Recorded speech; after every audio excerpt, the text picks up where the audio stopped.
Everyone's talking about IMAX and large format these days.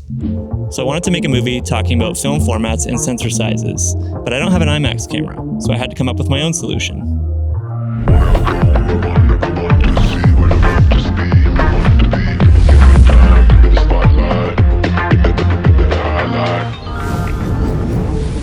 Welcome back to Maybe Someday. Today we're talking about film formats and sensor sizes.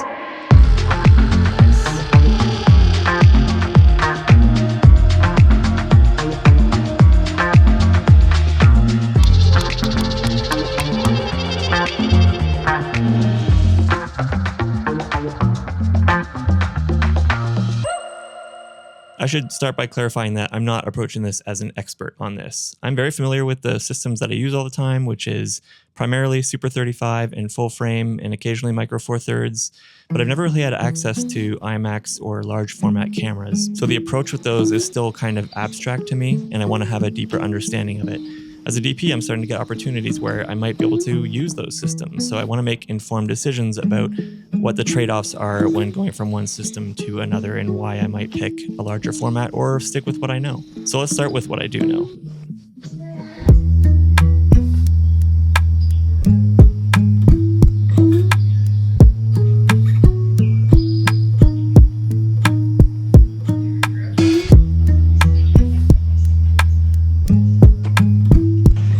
Some of you weren't even born yet the last time I opened this box.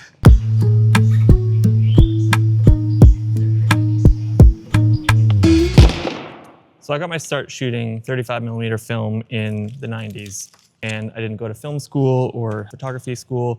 So everything I learned was from people whose work I admired, which was mostly skateboard photographers. So I was learning a lot just by kind of looking at what they were doing and kind of trying to mimic it when I was just getting started. At the time, that meant shooting on slide film, 35mm, and eventually I also switched to medium format, but that was because of flash sync. So with skateboarding, you wanted to freeze the action as much as possible, and with the medium format cameras, you could typically do flash sync at 1/500th of a second as opposed to like 1/125, I think was a 35mm flash sync. Wow. I really should have done a better job of storing this stuff, eh? I really wasn't thinking too much about the field of view difference between medium format and 35. I'm gonna take this off now. It was really just the flash sync speed and the resolution that you get with a bigger piece of celluloid. But yeah, field of view wasn't a big part of the equation. So obviously, different focal lengths change the shot. Wow, what would that look like on a long lens? Anamorphic lenses have their own unique look. These are the Blazar Remus 1.5x. So couldn't we just put a wider lens on a smaller sensor camera to get a similar look as a tighter lens on a bigger sensor camera? Well, that's a 17.5 lens. It's a zoom, but it's an L series 2.8. That's also at 2.8. They're both, that's a 35. So they should be a similar field of view. But I think you'll notice on this camera that things aren't as blurry and out of focus as they are on this camera. So now imagine going to an even bigger sensor and what that might look like. We could probably simulate that with After Effects if I just roto myself. Wow. I'm in IMAX now. Okay, so this is simulating the depth of field that we would have on that 35mm equivalent shot. So this would be a wider shot if it was IMAX. Maybe I can superimpose myself onto the other shot just so you can get a sense of like, okay, it's this wide and it's this shallow at the same time. So it's this, but wider. I shouldn't do this. Sorry. To be honest, on the IMAX movies I worked on, that wasn't the goal of using high resolution cameras. They actually, the DPs would stop down because when you're watching IMAX, they wanted the viewer to be able to look into the background. Right. 5.6 was, I think, as wide as we ever went because you want it to be sharp. And you also, especially in a film like that, Flight of the Butterflies that we worked on, you want to look into the deep background and see, these hundreds of millions of monarchs flying around in Mexico. So it's right. Why would you go shallow? That wouldn't be fun. Put it this way, we were shooting our establishers on IMAX film, so let's just call that even just 12K. But we could shoot our close-ups in those movies on SI 2Ks, which were 2K, because macro already shows such detail that you don't actually need extreme high resolution to show macro shots. Where you do really need IMAX shots is you need it for the vistas. When you need those wide shots, so aerials or like we'd say wide establishers of the locations, you want that IMAX because it holds the resolution into the details. You're zooming in and zooming in and zooming in. You're going like, wow, I can see into the distance. When you're in a true IMAX theater, like a true one, which is 6 stories tall, 60 feet, you need that resolution because people are not only really close to the screen, it's like what your mom told you growing up, like get away from the screen. It's like, no. IMAX wants you as close and as immersed because you're not filling the frame with your subject. Yeah. You're putting your subject in a giant frame. But to return to your question, you shoot 50 mil on 65 mil. You just have a lot shallower depth of field to work with. I can show my subject waist to the top of their head, but I get the same shallow depth of field and without the distortion exactly. And not to say that's always the look, but the whole point of IMAX though, I would say, is to kind of show the world, so you're not always just going for shallow depth of field. So while I was editing this, I noticed that Josh was setting something up and was doing something interesting. What is this contraption? This is my absolute favorite lens. So the Mamiya 645s are medium format lenses, and there are actual speed boosters for 35 mil full frame cameras to speed boost to almost the full image circle of the Mamiya 645. Very quickly, a speed booster is an adapter that allows you to use larger format lenses on your camera. It has a lens that focuses a larger image circle onto a smaller sensor, so you get that wider field of view. Because it's also taking more light and focusing it onto a smaller area, it also brightens the image. So it's win-win. So you have an 80 mil on this setup. What would that be on a full frame? It's a 0.7, so it's like a 56 millimeter, but you get all the characteristics of the full Mamiya medium format look, which is pretty sweet. Why don't they just make lenses with speed boosters built into them? They do. They do make them now. They just cost as much as like a Blackwing or super expensive. So at this point in the experiment, I'm realizing that for me, there are diminishing returns once I get past full frame. Like when I jump between the micro 4/3 shot and the medium format lens shot, there are drastic differences that I definitely find favorable. But when I look at the full frame compared to the medium format, the differences are more subtle than I would have thought. Once I had established that, I really just wanted to bake into my brain how drastic the different sizes were.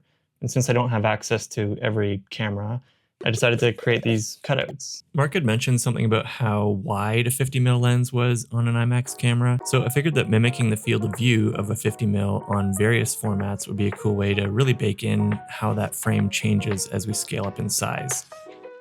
Super 16. This is a 50 mil. This is a 50 mil on Super 16. I feel very claustrophobic in the frame, but it's a 50. You get the nice depth and separation from me in the background. Maybe you'd want to shoot on a wider lens and you would lose some of that, but you would see more of the world. But this is what it looks like. Let's move on. 50 mil on micro 4/3, not much bigger. Still feel claustrophobic, but these are very cheap cameras. GH4 you can pick up for probably less than $500 now, and I'm ready for the next one. So now we have a Super 35 with a 50 mil lens. It's a comfortable frame. What's interesting is that Super 35 mil is the same film as 35 mil that you would be shooting on your photo cameras back in the day, but it runs through the camera this way, and so the sprockets are on the side versus having the sprockets on the top and bottom when you're running through a SLR camera. So that's why you have a bigger frame on full frame, which is where we're going very soon. 50 mil on the Alexa 35. It's probably going to look pretty similar to the Super 35. This is just the digital version of it. Next. So full frame is also mimicking 35 millimeter film, but from an SLR camera where it's running this way instead of this way. This would be your mirrorless full frame camera. So your FX3 or your Canon R5 or Lumix S5. We're starting to see why a bigger sensor yields much nicer results, but it gets bigger.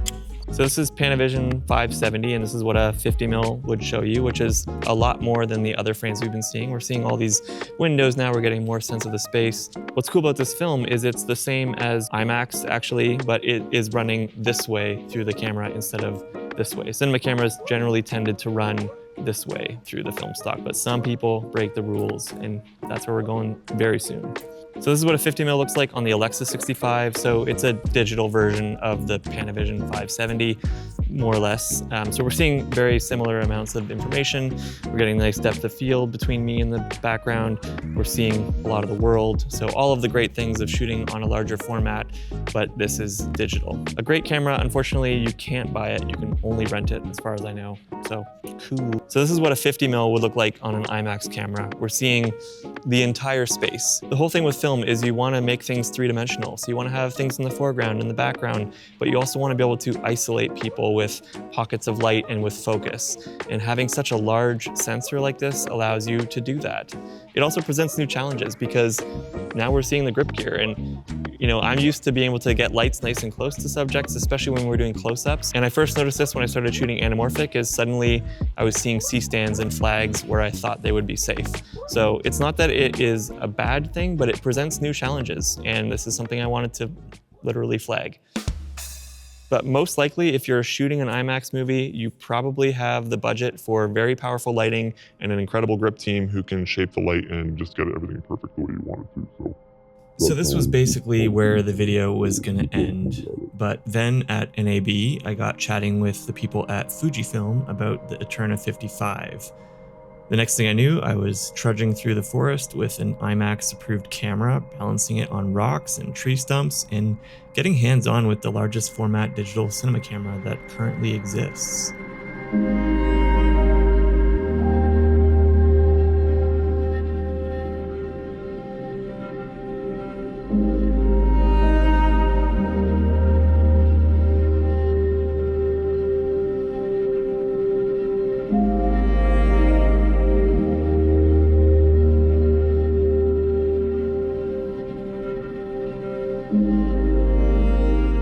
This is not a review of the Eterna 55. I only had it for 48 hours, and half of that was supposed to be my anniversary staycation where I don't do work. But it was just enough time to fall in love with it and to understand why people who use these cameras tend to get hooked. I am now one of them.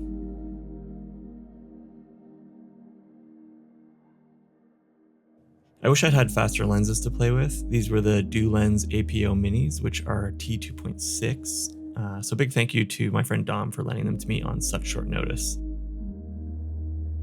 But if you want to see what this thing looks like wide open, go check out Sloppy Steak's video where he paired it with a T1 lens. To me, that is where things would start to get really interesting and truly unique, and I hope I get a chance to try that in the future. But there was something magical and hypnotic that happened to me while I was shooting with this camera. It brought me back to when I first put a 50mm 1.4 lens on a 5D Mark II, or looking through a waist level finder on a medium format camera. I'm still not ready to talk about the lettuce adapter. I was a focus puller in that era. But one thing that became clear after spending a full day with it was that large format, kind of like high speed frame rates and global shutter, it's a specific tool for a specific purpose in storytelling. I've got a shoot coming up that takes place almost entirely inside a crashed vehicle, and being able to use something like a 35mm lens on this, or maybe an anamorphic lens, and get the field of view of a much wider lens, but without the distortion. It's in these confined spaces where you can't just back the camera up. That's where the camera would really come in clutch. The audience feels when the camera is further away from the subject and when it's closer, and so sometimes it's a compromise to have to just back up. So I definitely want to revise what I said partway through this video, which is that there were diminishing returns once you go beyond full frame. Now that I've been able to spend some more time with a large format system and really become familiar with it, there are definitely ways that I want to incorporate it into future projects that I do, assuming it fits within the story. I do get it now. So a big thank you to Stosh and Brandon at Fujifilm Canada for letting me get hands-on with the Eterna 55 for a few days. I really do love that camera. I hope I painted it in a nice light.